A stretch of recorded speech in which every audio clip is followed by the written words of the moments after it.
Gloire à toi. Seigneur, je veux te demander de m'aider ce matin. Aide-moi, Seigneur, à livrer les choses qui sont sur ton cœur pour le peuple ici. Remplis ma bouche, Seigneur Dieu. Je déclare, Seigneur, je suis dépendant de toi. Merci, Esprit de Dieu, parce que ce matin, je crois que tu continues à travailler dans les cœurs, tu continues à te révéler, tu continues à révéler des choses glorieuses pour chaque personne ici. Alléluia. Et pour nos amis à la maison également, je te remercie. Parce qu'aujourd'hui, je crois que c'est une journée de vision spirituelle pour nos vies. Alléluia. Merci Seigneur Dieu. Merci pour les personnes qui sortent des ténèbres, qui arrivent dans la lumière, qui peuvent voir comment tu es grand, comment tu es glorieux. Oh, merci Seigneur Dieu pour une journée de révélation aujourd'hui. Nous célébrons ta venue, mais nous sommes dans cette réjouissance également pour la révélation présente, actuelle aujourd'hui. Nous avons prié au nom de Jésus. Amen. Alléluia, gloire à Dieu. Venez avec moi dans Éphésiens chapitre 2. Aujourd'hui, j'ai à cœur de vous parler de la gloire de Dieu. La gloire de Dieu. Nous avons parlé la semaine passée comment accélérer dans la présence de Dieu, dans le surnaturel. Et c'est merveilleux de faire ça, d'accélérer. Et ce qu'on a vu la semaine passée, c'est qu'on devait premièrement juste tourner la page sur la crainte, fermer la porte à la crainte, parce qu'il y a tellement de chrétiens qui vivent dans la crainte du surnaturel, s'imaginant toujours que si c'est surnaturel, c'est forcément démoniaque. Il y a tellement de chrétiens qui ont peur du surnaturel, mais comme on a établi la semaine passée, c'est que si on demande à Dieu d'avoir le Saint-Esprit ou les dons du Saint-Esprit, il ne nous donnera pas un démon. Amen? Vous vous rappelez de ça? Parce qu'on prie un Dieu vivant qui nous aime. Il va nous protéger également. Alléluia. Donc, on a déjà établi une chose qu'on a besoin de fermer la porte à la crainte et en même temps, on a besoin d'être dans la foi pour vivre le surnaturel et croire que c'est pour nous aujourd'hui. Amen. C'est vraiment pour nous aujourd'hui. Le surnaturel est pour nous. Et on a mentionné également que c'est anormal de vivre une vie chrétienne sans vivre le surnaturel. Si on ne vit pas le surnaturel, en fait, on passe à côté des grandes choses. Parce que le Dieu que nous servons est surnaturel. Amen. Donc, si on ne vit jamais le surnaturel, il y a quelque chose qui est vraiment anormal. Alléluia. Et quand on vit le surnaturel, bien, ce qui est tellement merveilleux, on a toujours cette soif de revivre encore plus en plus les choses avec Dieu. Il y a des gens qui sont attirés parfois par les choses de ce monde. Ils ont comme un désir pour les choses de ce monde. Et je peux vous dire, bon, j'ai été élevé chrétiennement, comme vous savez, et je n'ai jamais été dans le monde, même si je ne prétends pas être parfait, ce n'est pas ça que je dis, mais je n'ai jamais abandonné les voies de Dieu. Pourquoi? Parce que j'avais goûté au surnaturel. J'avais vécu le surnaturel de Dieu et je savais non seulement que Dieu existait, mais je voulais vivre le surnaturel avec Dieu. Ce que l'ennemi m'offrait était beaucoup moins que ce que Dieu m'offrait. Et si on choisit le chemin du diable, en fait, on est séduit. On s'imagine que ce que l'ennemi nous offre est préférable ou plus excellent, mais on a cru un mensonge. Vous comprenez? Si on choisit le chemin du diable, on est dans un mensonge. L'ennemi nous a fait à croire que cette chose-là était supérieure à la présence de Dieu. Mais quand on suit le Seigneur, nous sommes vraiment dans le maximum qu'on peut vivre. La vie la plus glorieuse, les expériences les plus fantastiques.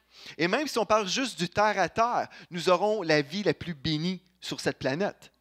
Moi, je suis l'homme le plus béni sur terre. Amen. Et vous, si vous êtes un enfant de Dieu, vous pouvez vivre la même chose. Hein? Moi, je suis bien marié. J'ai 2 belles petites filles qui grandissent. Je suis un enfant de Dieu en route vers le ciel. C'est la plus belle vie possible. Alléluia. Gloire à Dieu. Quand je m'endors le soir, je n'ai pas peur de mourir. Parce que si je meurs, c'est un bonus. Amen. Je me retrouve dans la présence de Dieu. Il n'y a rien de mieux que ça. Vous comprenez? Donc, pour l'enfant de Dieu, on peut vivre sans crainte, sans angoisse, juste dans la présence de Dieu, avoir une belle vie, parce qu'on fait les choses selon l'ordre de Dieu, puis l'ordre de Dieu fonctionne bien. L'ordre de Dieu, c'est l'ordre divin, c'est parfait, c'est merveilleux. On se marie, on a des enfants dans cet ordre-là. C'est comme ça que ça continue. et on est heureux juste dans le terre à terre. Mais dans le monde spirituel, aussi, si on goûte au surnaturel de Dieu, le surnaturel va nous garder. Et il y a des gens qui méprisent le surnaturel parce qu'ils se disent, ben, c'est pas vraiment important, c'est des choses secondaires. Mais vous direz ça aux enfants qui ont été élevés chrétiennement dans des églises évangéliques qui n'ont jamais vécu le surnaturel, et ces jeunes-là se retrouvent dans le monde. Pourquoi? Parce qu'ils ont entendu parler d'un Dieu surnaturel, ils étaient à l'école du dimanche, mais ils n'ont jamais goûté, ils n'ont jamais vécu quelque chose. Quand on ne vit rien, bien, ça demeure toujours juste des explications, de la théorie. Mais quand on vit quelque chose, les enfants s'en rappellent. Amen. Et Dieu veut que vous puissiez vivre quelque chose. Et une des choses qu'on va voir aujourd'hui, Dieu veut que vous puissiez vivre sa gloire. Et on va commencer une série peut-être, je ne sais pas. On va se laisser diriger par Dieu. Mais on va parler de la gloire de Dieu. On va parler du surnaturel de Dieu. Parce que Dieu vous appelle à être des créatures surnaturelles parce que vous êtes déjà surnaturel. Mais peut-être vous n'êtes juste pas activé encore. Vous êtes peut-être juste comme endormi. Mais on a déjà déclaré la résurrection sur vous pendant la louange. Amen. Vous êtes des créatures spirituelles, vous êtes un esprit, vous habitez un corps physique et vous possédez une âme, votre pensée, votre volonté et vos émotions. Donc, on est créé en 3 dimensions. Mais la dimension spirituelle est vraiment super importante. On doit comprendre cette dimension spirituelle que nous sommes premièrement un esprit. Vous êtes premièrement un esprit. Et cet esprit est appelé à communier avec le Saint-Esprit. Et dans cette communion, vous allez vivre des expériences spirituelles. Amen.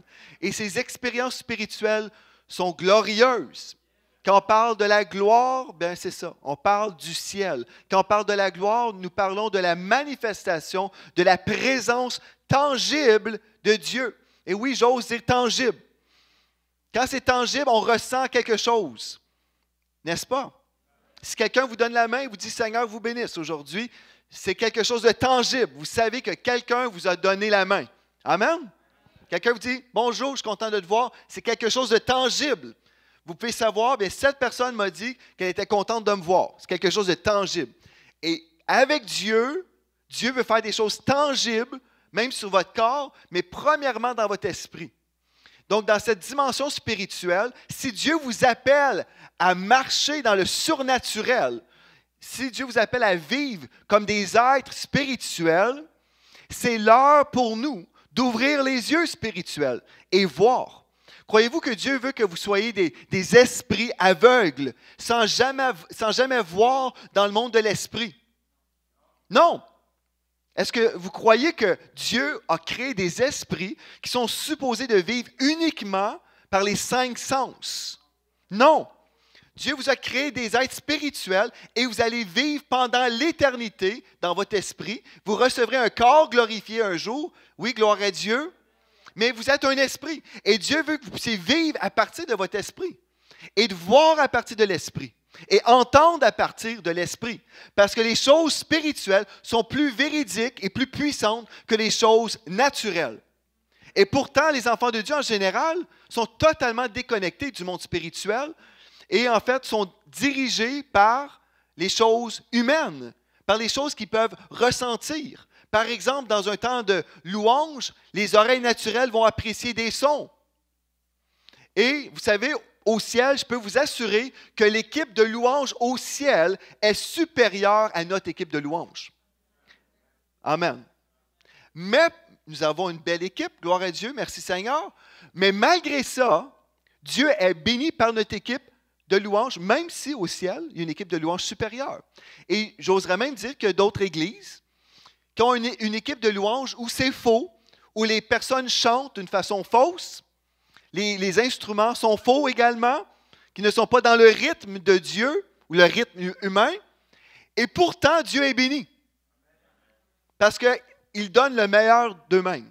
Si c'est ça le meilleur, ils offrent le meilleur à Dieu. Et malgré ça, ils peuvent jouer un morceau qui est comme un morceau d'un orchestre au ciel. Et Dieu reçoit ces gens-là parce qu'ils font dans l'esprit. Amen. Donc, une dimension, parce que vraiment, là, au ciel, c'est des sons parfaits. J'ai déjà entendu des anges chanter, une chorale angélique. Alléluia. Et c'est merveilleux, c'est beau. Alléluia. C'est des sons aigus, c'est des sons qui ne viennent pas de ce monde. Alléluia. Et on peut les entendre avec les oreilles de l'esprit. Et même des fois dans une église, on peut être plusieurs à entendre une chorale angélique. Gloire à Dieu. Et on se dirait, waouh, c'est tellement beau. Et nous, quand on donne le meilleur à Dieu, c'est vraiment des peanuts comparativement. Vous comprenez? Mais pourtant, Dieu aime notre louange. Parce qu'il recherche le cœur. Il recherche des adorateurs qui l'adorent en esprit et en vérité. Et aujourd'hui, je veux juste vous parler pendant quelques instants que Dieu nous appelle à vivre à partir de notre esprit. Donc, j'aimerais vous demander, premièrement, je vous ai demandé de venir avec moi dans Éphésiens 2.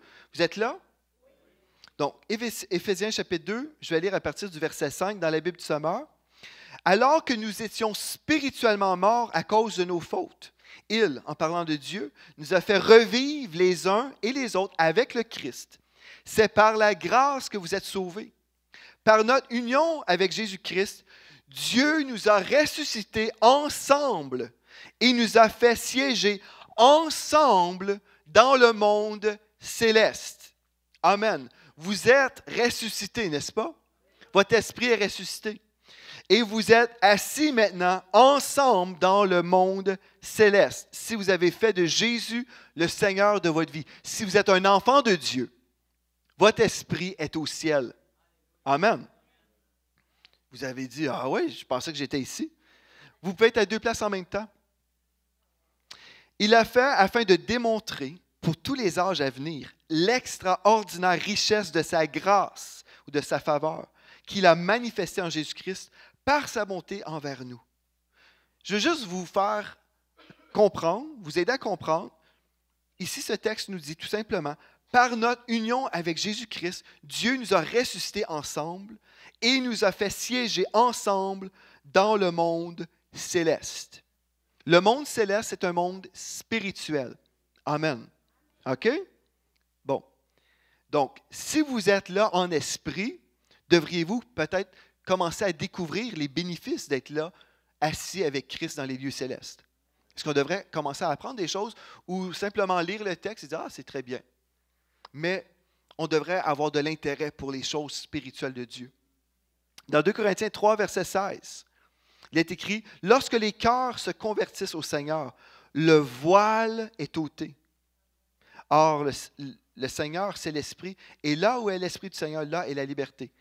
Mais quand on se convertit, le voile est ôté. » Les gens de ce monde sont aveuglés spirituellement. Dans 2 Corinthiens 4,4, nous lisons un texte qui nous dit que le Dieu de ce monde a aveuglé les gens, les perdus. Ils sont totalement aveuglés. Ils ne peuvent pas voir. Pourquoi? Parce qu'ils sont spirituellement morts. Ils sont des morts vivants. Leur corps vit, mais leur esprit est mort. Ils sont aveugles, spirituellement aveugles. Mais nous, les enfants de Dieu, nous ne sommes pas aveugles. Mais plusieurs personnes ne voient pas encore. On se dit, mais pourquoi? Parce qu'ils vivent derrière le voile, même si le voile a été enlevé. Le voile a été ôté et vous pouvez voir si vous voulez voir. Mais il y a plusieurs personnes qui ne voient pas. Peut-être on garde nos yeux fermés par le doute. C'est un voile de doute qui est là, mais en fait, le voile est enlevé. Vous pouvez voir. Mais là, vous allez peut-être vous demander la question, est-ce que j'ai le droit de voir les choses de l'esprit? Est-ce que j'ai le droit, bibliquement, de commencer à voir les choses dans le monde de l'esprit? Bien, c'est une bonne question. OK. Voulez-vous avoir la réponse ce matin? Aujourd'hui, je ne sais pas ce qu'on va voir ensemble, mais je vais juste vous donner quelque chose, des éléments. Pendant Noël, là, pendant vos congés de Noël, vous allez pouvoir être à la recherche de la présence de Dieu pendant vos vacances. Il ne faut pas déconnecter pendant 2-3 semaines. Là. Et en passant, ne tombez pas malade. Je vous interdis au nom de Jésus de tomber malade. Amen. OK? Tombez pas malade parce que c'est Noël.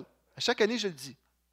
Parce que les gens s'imaginent, bien, c'est Noël, on doit tomber malade, on doit se promener avec une boîte de Kleenex dans le temps des fêtes. Non. Non. Amen. Non, je vous le dis sérieusement, résistez à la maladie. Amen. Gloire à Dieu. Donc, soyez en parfaite santé pendant Noël. Alléluia.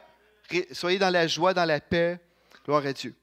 Bon, la question est super importante parce que je veux y aller très lentement avec vous. On prendra le temps nécessaire pour y arriver. Amen. On va y aller lentement, mais vous allez comprendre, vous allez recevoir et vous allez vivre ce que la Bible vous dit que vous allez vivre, que vous pouvez vivre si vous voulez. Amen. On parle de la gloire de Dieu, je vous parle de la manifestation de la présence de Dieu. Je me demande, on a parlé là, quelques semaines déjà de la gloire de Dieu, de la manifestation de la gloire de Dieu. Je serais intéressé de savoir si certains d'entre vous, vous avez commencé à vivre des choses différentes dans la présence de Dieu. Est-ce qu'il y en a en levant la main? Peut-être que vous dites, oui, j'ai commencé à vivre des choses différentes. Là. Alléluia. Bon, mais gloire à Dieu. Amen. C'est bon, mais ce n'est pas assez, là. Parce que, à moins que vous êtes tous déjà tellement, tellement bénis dans la présence de Dieu, que vous êtes au maximum, je ne pense pas. Donc, on veut encore aspirer aux choses spirituelles, aux dons de l'Esprit. OK. Bon. Avons-nous le droit de voir le royaume invisible de Dieu? Vous avez dit, bien, la Bible dit que nous sommes déjà assis avec Christ dans les lieux célestes. Dans Hébreux 4 et le verset 16, la Bible nous dit, « Approchons-nous donc avec assurance du trône de la grâce, afin d'obtenir miséricorde et de trouver grâce pour être secourus dans nos besoins. » La Bible nous dit, « Approchons-nous donc avec assurance du trône de la grâce. » Le trône de la grâce, c'est le trône de Dieu, n'est-ce pas? Et Dieu vous dit, approchez-vous de ce trône-là. Pensez-vous que vous avez le droit de voir le trône de Dieu? Amen. Est-ce qu'on a le droit? Bien, Dieu nous dit, non seulement on a le droit, approchez-vous. Mais la majorité des chrétiens s'imaginent, OK, moi, je peux m'approcher dans la prière, oui, je peux m'approcher dans la prière, et quand je vais mourir, je vais m'approcher du trône de Dieu. Mais j'aimerais vous dire, avant de mourir, vous pouvez vous approcher du trône de Dieu et voir spirituellement le trône de Dieu. Gloire à Dieu. Alléluia. Vous dites, est-ce que j'ai vraiment le droit, là? Est-ce que c'est un enseignement de nouvel âge? Non. Je ne fais pas partie du nouvel âge. J'écoute rien qui a rapport avec le nouvel âge. Je peux vous assurer, je ne vous prêche pas le nouvel âge. Je vous prêche le vieil âge.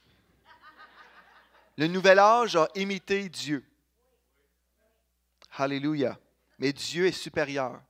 Et comme d'habitude, comme vous savez, j'écoute la vieille musique, n'est-ce pas? Je suis un pasteur démodé, c'est correct. Je ne suis pas dans rien de nouveau. Sauf la nourriture fraîche de Dieu. Donc, ça peut vous rassurer. Est-ce qu'il se fait influencer? Non, pas du tout.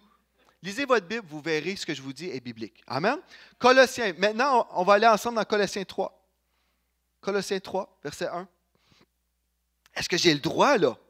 Oui, je suis un esprit. Oui, je sais, je suis un esprit. Et oui, spirituellement, je suis déjà au ciel. Mais est-ce que j'ai le droit, là, de voir la gloire de Dieu avant de mourir? Est-ce que j'ai vraiment le droit? Bien, déjà, Dieu vous invite. Approchons-nous donc avec assurance. Et dans Colossiens 3, il est écrit, « Si donc vous êtes ressuscité avec Christ, » ça c'est la condition, « si vous êtes ressuscité avec Christ, cherchez les choses d'en haut, où Christ est assis à la droite de Dieu. » Cherchez les choses d'en haut. Si vous cherchez les choses d'en haut, croyez-vous que Dieu vous permettrait de voir les choses d'en haut? Parce que si vous dites à quelqu'un, mais cherche des choses, puis on met un bandeau sur les yeux, c'est difficile. Je ne pense pas que Dieu fait ça. Ah, mais là, est-ce que j'ai le droit? Au verset 2, affectionnez-vous aux choses d'en haut et non à celles qui sont sur la terre.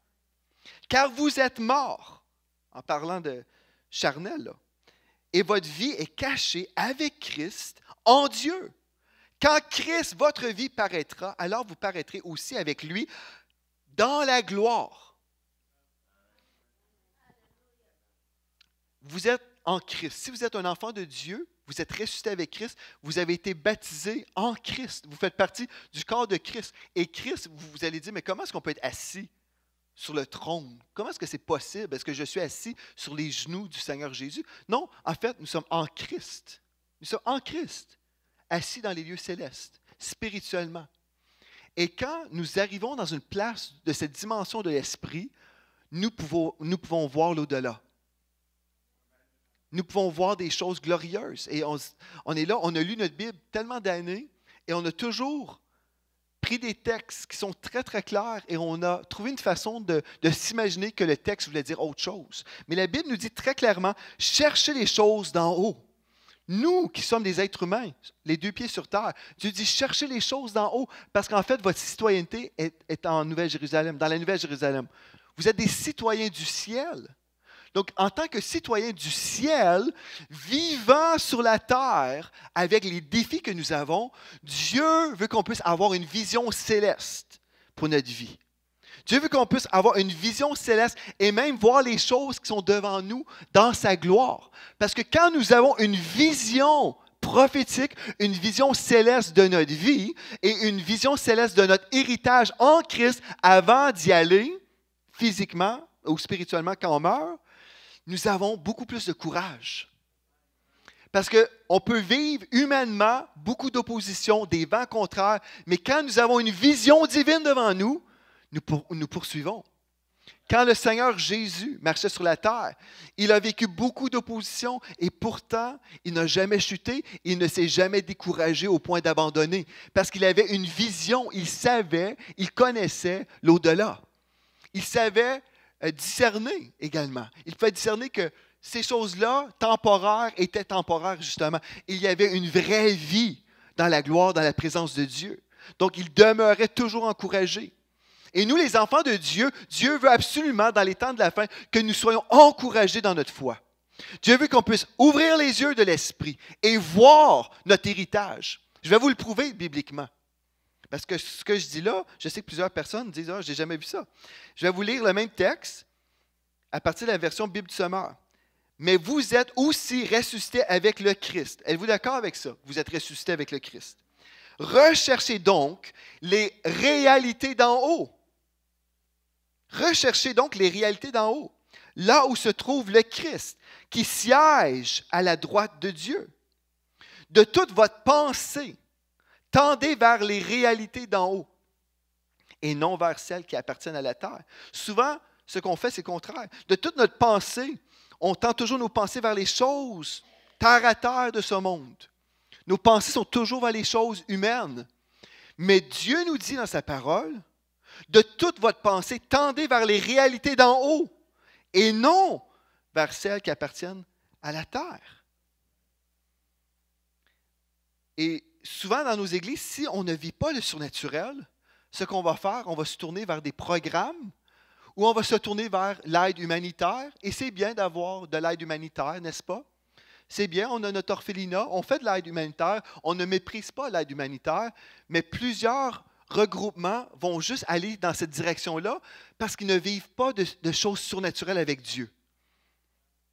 Vous comprenez? Donc, on peut trouver notre refuge, se cacher dans notre non-expérience avec Dieu par des œuvres.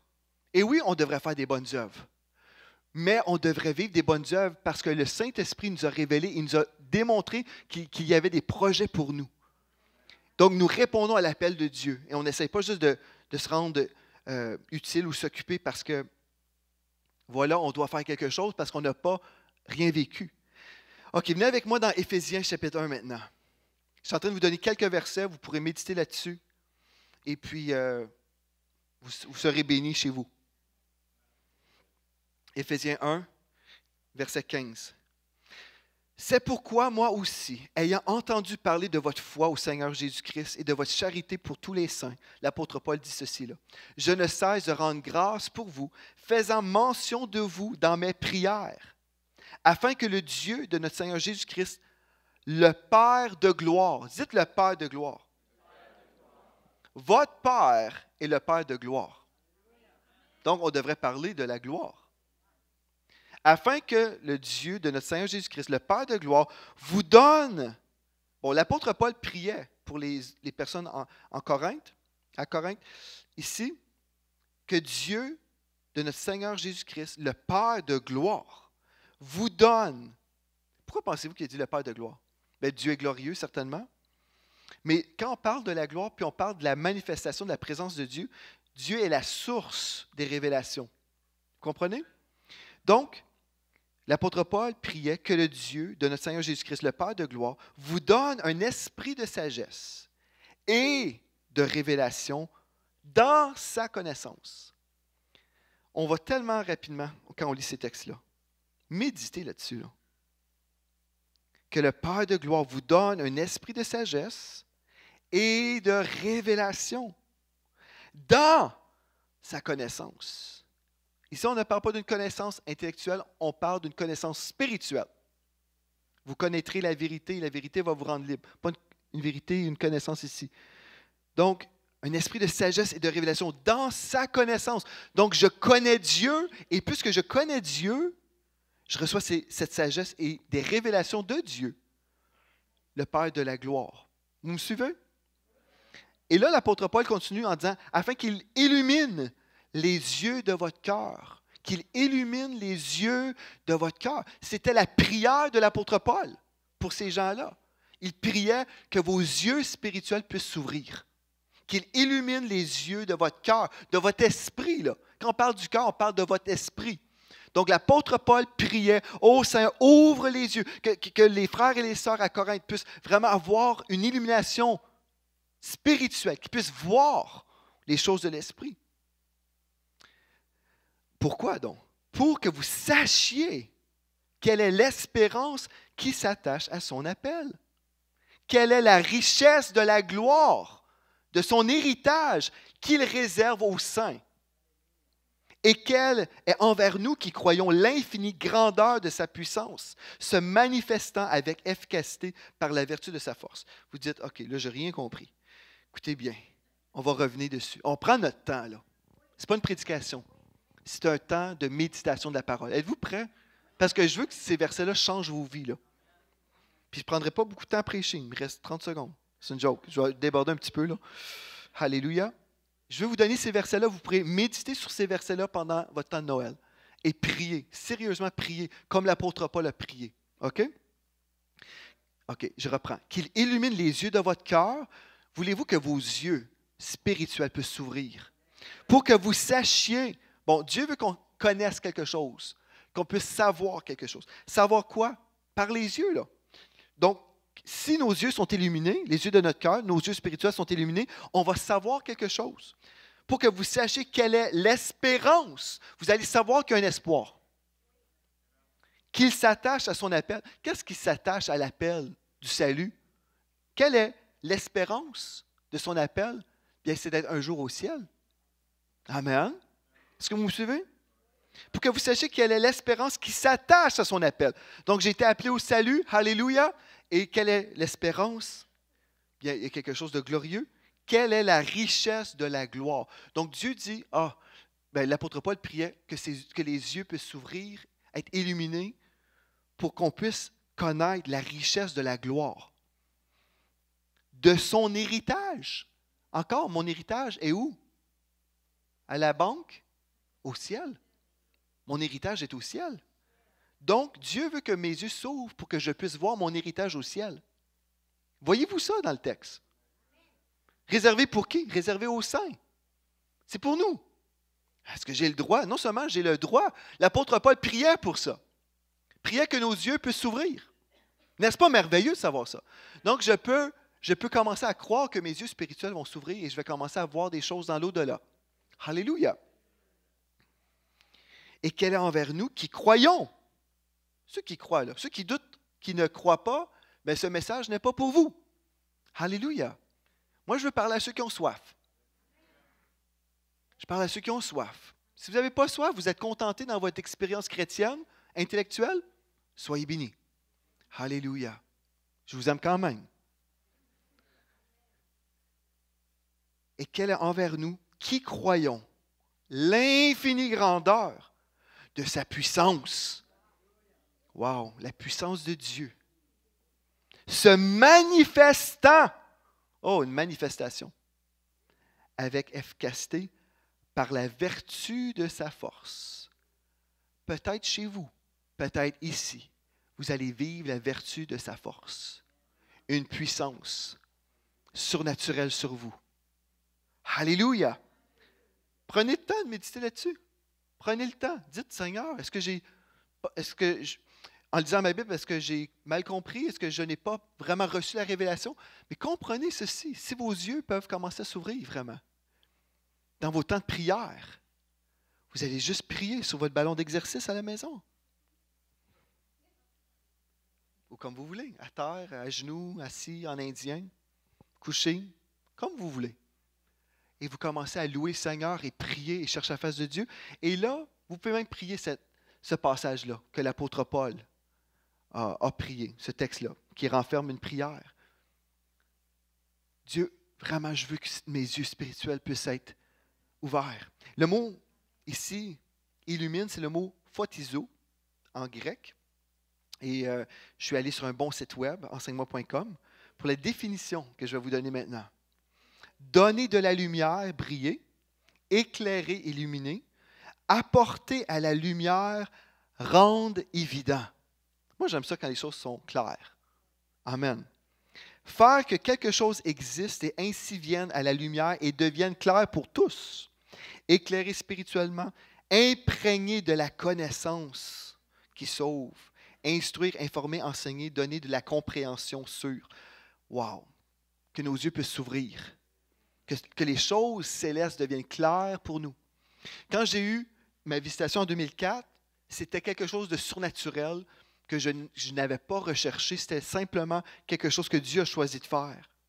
Mais après, je me souviens, j'étais dans un repas avec la prophétesse Patricia King et puis elle était là lors de ma visitation. Donc, on avait parlé un peu des choses que j'avais vécues. Et puis, elle me disait au resto, elle dit, tu sais, tu as vécu quelque chose, mais il y a un accès pour toi. Tu peux retourner quand tu veux, dans l'esprit. Tu peux revoir ce que Dieu t'a fait voir. Comment? Par la foi. Par la foi, on peut ouvrir nos yeux spirituels et revoir des choses. Alléluia. Vous allez dire, est-ce que c'est possible? Moi, j'ai eu des temps dans la prière où Dieu m'a permis de voir des choses. C'est par la foi, dirigé par le Saint-Esprit. Je ne peux pas créer ce que je veux voir. C'est toujours, je prie, Esprit de Dieu, dirige-moi. Et si dans mon temps de prière, Dieu me donne des visions, bien là, gloire à Dieu, je peux vivre ces choses-là et je peux comprendre des choses en rapport avec mon héritage. C'est tout à fait biblique, là. Et il y a eu des temps comme ça où j'ai eu des conversations et en conversation avec le Seigneur, ce qui s'est produit, le Seigneur me donnait des références bibliques. Puis je disais, mais comment est-ce que c'est possible? Et là, Dieu disait, va voir tel verset. Et là, j'allais dans le naturel, là. J'allais dans ma Bible, j'avais le verset, et là, je continuais. Et je parlais. Et le Seigneur me parlait avec la parole. Dieu peut vous emmener d'une place, une dimension spirituelle et être même dans le naturel aussi avec votre Bible. On ne force rien, mais on est dans la foi. Parce que la Bible dit ceux qui croient. Donc ce texte-là est possible si on croit que nos yeux sont illuminés.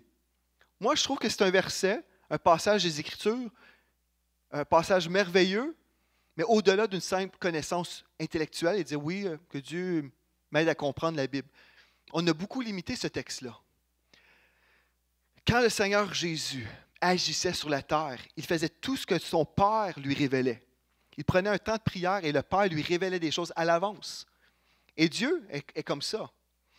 Et Dieu nous révèle des choses, des fois pour un ministère juste à court terme.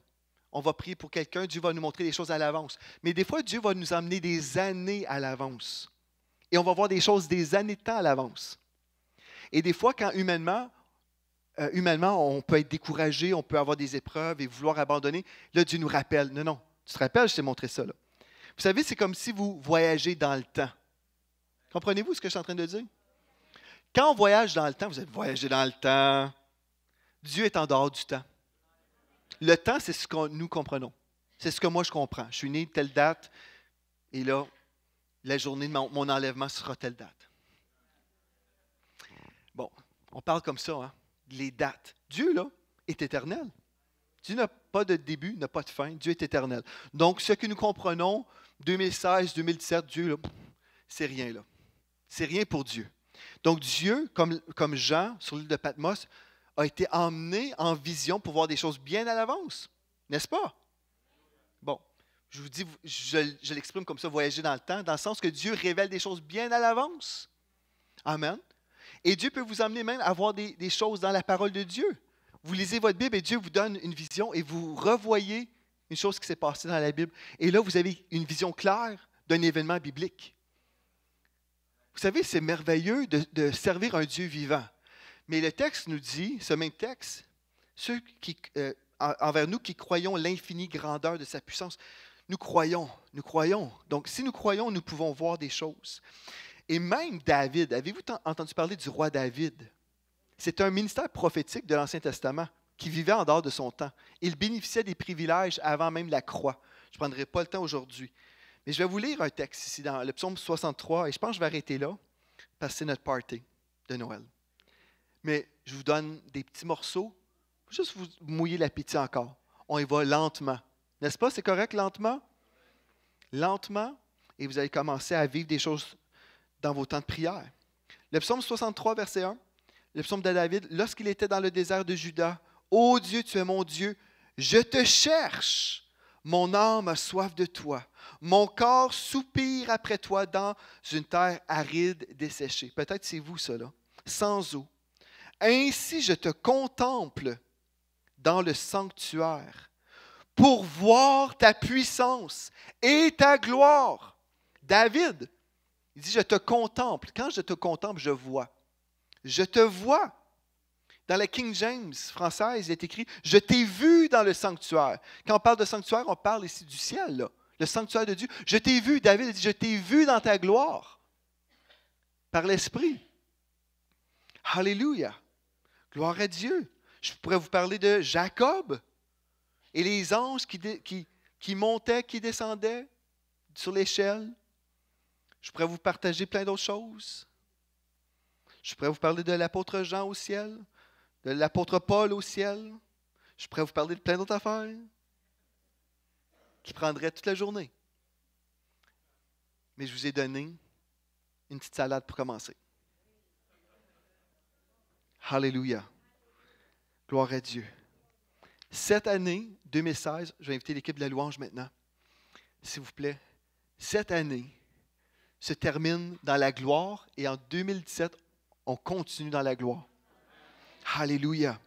Vous servez un Dieu vivant. Ne craignez pas le surnaturel qui vient du Saint-Esprit.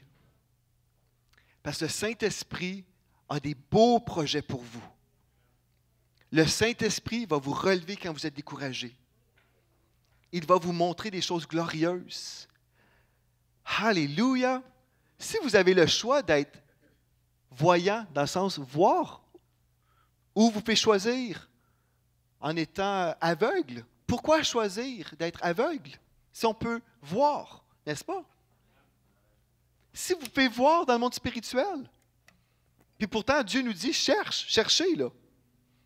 J'aurais pu prendre le temps, décortiquer, j'ai tellement de preuves bibliques là. Est-ce que j'ai le droit? Mais oui, j'ai le droit. Non seulement j'ai le droit, je suis convoqué. Approchez-vous du trône de la grâce. Cherchez les choses d'en haut. Ceci n'est pas un découragement, mais au contraire, c'est un encouragement pour nous. Regardez, je veux vous révéler des grandes choses. Pas simplement juste pour voir, pour dire, ah ben wow, Dieu est glorieux. Non, parce que dans la gloire, Dieu révèle des choses. Il révèle des stratégies pour votre vie. Il vous donne aussi une façon de prier. Il vous révèle des choses importantes. Ce n'est pas un temps perdu, ce n'est pas un temps de divertissement.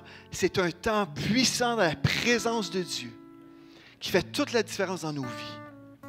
Et Dieu vous appelle dans cette fin d'année à vous approcher de lui et dit, Seigneur, oh, que mes yeux soient illuminés. Alléluia. Oui, Seigneur Dieu, je veux voir. Je sais, la clé par contre, c'est la foi. Je dois croire ce que tu as dit dans ta parole. Oui, Seigneur, je crois. Je crois et je me positionne dans la foi. Et Esprit de Dieu, dirige mon temps de prière. Révèle-toi à moi. Je sais que tu es un Dieu vivant et tu te révèles à moi. Et comme vous êtes là dans la prière, en train de louer votre Dieu, si tout d'un coup vous commencez à voir des choses, vous dites, wow, est-ce que c'est possible ça? Oui, c'est possible. Je suis la première personne à voir ça? Non, non. Moi, comme je vous ai peut-être déjà partagé, je vais me répéter, juste au cas. J'avais vu une pièce au ciel qui était ronde comme ça. Et j'étais avec le Seigneur dans cette pièce. Et là, le Seigneur m'a donné des objets. Je ne raconterai pas tout ça, ça serait trop long. Mais c'était une pièce ronde et qui brillait. Et quand j'ai vu cette pièce-là, je pensais que j'étais le seul au monde qui avait vu ça. Vous comprenez? Quand on vit des choses, on s'imagine que cette chose-là est pour nous. Et oui, cette chose-là est pour nous. Mais quand j'ai entendu Bobby Conner qui avait décrit la même pièce que moi, je me suis levé d'un seul coup parce que je me suis dit, ah, lui aussi a vu cette place-là. Oui, parce que cette place existe pour de vrai. ne suis pas le seul. Si vous arrivez ici au cégep, là, vous êtes assis et vous dites, ah, ben je vois l'équipe. Oui, vous êtes là, vous voyez des choses, mais il y a d'autres personnes en même temps qui voient. Vous n'êtes pas la seule personne qui me voit là, en ce moment. Des fois, il y a des gens qui ont dit, pasteur, est-ce que tu as prêché ce message-là pour moi, là? Oui. Et pas juste pour vous, pour plein d'autres personnes aussi. N'est-ce pas? Des fois, tu as prêché pour moi, hein? Ah oui, oui. Je ne savais pas, là, mais ça a l'air que oui. Comprenez? Les réalités spirituelles qu'on a vues, là. Le texte nous dit, cherchez les réalités spirituelles. D'en haut. Cherchez-les. La Bible, non seulement vous dit, vous avez le droit, vous dit de le faire. Alléluia! Mais comment? Vous priez. Vous êtes ouvert à la direction du Saint-Esprit. On ne fabrique rien, mais on cherche Dieu. Et en cherchant Dieu, Dieu révèle. Dieu révèle les choses. Et après, vous dites, c'est impossible que je pouvais m'imaginer ça. Il y a des gens qui ont peur. Ah, mais est-ce que c'est mon imagination? En passant, votre âme, Dieu a créé votre âme. Des fois, on prêche contre l'âme. On ne veut pas vivre à partir de notre âme qui est dans le péché, admettons. Quelqu'un vient juste d'être sauvé, son âme n'a pas été transformée. La Bible dit soyez transformés par le renouvellement de l'intelligence afin de discerner quelle est la volonté de Dieu, ce qui est bon, agréable et parfait. Donc, on devrait arriver à un point où on peut bien discerner. Amen. Notre âme, notre pensée, Dieu veut que notre pensée soit renouvelée. Notre pensée, notre volonté, Dieu veut qu'on puisse dire oui à partir de notre âme. Nos émotions, Dieu veut que nos émotions soient guéries également, pour qu'on puisse être bien et vraiment une source de guérison pour les autres. Donc, à partir de notre âme, Dieu a créé votre imagination. L'imagination, avez-vous remarqué le mot image? Imagination, image. L'imagination, ce n'est pas satanique. Dieu va utiliser votre imagination, mais ce n'est pas la source de vos révélations. Comprenez? Vous priez en esprit, et là, Dieu vous donne des visions. Vous voyez des choses. Puis vous dites, est-ce que c'est mon imagination? Puis ça, si c'est votre imagination, mais Dieu vous a révélé des choses secrètes que personne ne pouvait vous dire. Il vous révèle des versets. Il vous donne des explications des versets que vous n'aviez jamais compris avant. Mais c'est Dieu, là. Ne méprisez pas les expériences spirituelles. La Bible dit ne méprisez pas les prophéties. Pourquoi? Parce qu'il y en a plusieurs qui vont le faire. N'attristez pas le Saint-Esprit. Si vous avez prié, vous dites, Seigneur, je veux plus de toi, et le Dieu vous donne plus, ne dites pas, ah, c'est ma chair, ah, c'est un démon. Non, ne méprisez pas, là. Soyez dans la foi. Vous avez prié, demandez, et croyez que vous avez reçu quand vous avez prié. Est-ce que vous me suivez? Si vous priez, là, soyez dans la foi, là. Vous priez, Seigneur, je veux plus de toi. Je veux vivre ta gloire. Je veux vivre ta présence. Et là, Dieu vous transporte en esprit. Dieu vient vous ravir en esprit, et vous vivez des choses jamais vues. Vous revenez. Soyez dans la paix et dans la joie. Ne soyez pas dans le doute. En passant, tout ce que je vous dis là, comme vous savez, ça prend des années de temps avant que j'étais prêt à vraiment en parler. Mais ne parlez pas de vos expériences comme ça à droite et à gauche. Parce qu'on ne vit pas ces choses-là pour en parler. L'apôtre Paul même avait dit, il y a des choses qu'on ne dira jamais. Et il y a des choses que je ne vous dirai jamais. Que je sais que Dieu m'a dit que je ne dirai jamais à personne. Juste ma femme qui le sait. Mais on ne vit pas ces choses-là pour en parler. On vit ces choses-là dans le monde de l'esprit pour vivre cette relation vivante avec Dieu et parce que Dieu veut nous communiquer des stratégies pour cette vie terrestre puisque nous sommes des citoyens célestes. C'est anormal d'être déconnecté avec notre boss. Combien d'entre vous, vous allez travailler et vous ne parlez jamais à votre patron? Le patron ne vous dit jamais rien. Vous rentrez, je fais mes 8 heures, puis j'ai aucune consigne. Non. Vous servez un Dieu vivant, il veut vous donner ses directives. Vous allez dire, moi j'arrête de faire ici, je vais faire... Demandez à votre boss. J'ai déjà dit une fois, moi je débarque de telle chose. Et Dieu m'a dit non. J'ai dit, mais Seigneur, non. Zéro explication, c'était non. J'ai dit, OK Seigneur. Comprenez? C'est comme ça que ça fonctionne avec Dieu. Dieu est votre boss, Dieu est votre patron. Il veut que vos yeux s'ouvrent parce qu'il a besoin de vous parler. Il a besoin de vous donner des directives. Il a besoin que vous soyez surnaturel. Parce que c'est ça, en fait, Dieu, c'est ça notre appel. Être naturellement surnaturel. Donc, on commence juste là. Dire, OK, j'accepte. J'accepte d'être normal selon Dieu. Anormal selon les êtres humains, mais normal selon Dieu. Alléluia. Oh, gloire à Dieu. Si vous êtes prêts à vivre ça, priez les 2 textes que je vous ai donnés dans Éphésiens. Priez ces 2 textes-là. Et l'Esprit de Dieu va le faire. Alléluia. Je vous redonne les versets. Éphésiens 2, 5 à 7. OK? Éphésiens 2, 5 à 7. Priez ça. Gloire à Dieu. Vous pouvez prier plus si vous voulez. Là. Vous pouvez prier toute la Bible si vous voulez. Dans Éphésiens 1, 15 à 19. Alléluia. Prenez le temps pendant vos vacances. Vivez tellement la présence de Dieu que vous allez dire, « Oh wow, ma vie est révolutionnée. » C'est ça que Dieu veut. Alléluia. Merci Seigneur. Oh, on te remercie maintenant. On te remercie, Esprit de Dieu. Parce que cette Église, je crois de tout mon cœur, est une Église surnaturelle. Une Église spirituelle. Seigneur, on a appris beaucoup de choses avec notre intellect. Et maintenant, il y a des choses que seul ton esprit peut révéler. Seul ton esprit peut révéler. Seigneur, je peux parler de mes expériences juste pour illustrer des choses, pour aider le peuple de Dieu à comprendre. Mais maintenant, je prie, Esprit de Dieu, j'appelle un esprit de révélation. Alléluia! Un esprit de sagesse et de révélation sur mes frères et mes sœurs. Je déclare que cette année 2016 est extra bénie dans ta présence et que chaque frère et sœur entre dans 2017 dans la bénédiction de ta présence, dans ton onction, des temps de rafraîchissement surnaturel dans les maisons. Alléluia! Alléluia! Et Dieu vous dit en passant, vous voulez vivre la gloire, bien vous devez vous positionner pour la vivre. Alléluia! Vous devez vous positionner pour la vivre. Si vous êtes en train d'écouter juste des films d'Hollywood puis vous baignez dans les choses charnelles, oubliez ça. Oubliez tout ce que je vous ai dit ce matin. Mais si vous avez ce désir, vous dites non, je ne veux pas être charnel, je veux être spirituel. Je veux voir. Alléluia, Dieu dit oui. Il vous a déjà invité dans le texte biblique que nous avons vu. Il vous a déjà invité. Alléluia, alléluia, amen. Merci Seigneur Dieu pour ce temps qu'on a eu ensemble et pour cette journée en famille d'Église. Merci Seigneur Dieu pour le privilège que nous avons de te connaître. Alléluia. Merci Seigneur Dieu. Je prie vraiment qu'on puisse avoir du bon temps ensemble pour cette célébration. Merci pour ta présence. Merci pour des conversations édifiantes aujourd'hui. Oh, merci Seigneur Dieu pour ta présence qui est là, qui fait toute la différence dans nos vies. Nous avons prié au nom de Jésus. Amen. Amen. Juste en terminant, je veux juste vous dire, il ne faut pas essayer de comprendre tout ce que je vous ai dit humainement, intellectuellement. Faites juste prier. Faites juste prier et demandez à l'Esprit de Dieu de vous parler, de vous révéler, et Dieu va le faire. Amen. Il ne faut pas forcer du nez, il ne faut pas forcer de la tête. Laissez l'Esprit de Dieu le faire dans vos vies. Amen. Soyez bénis.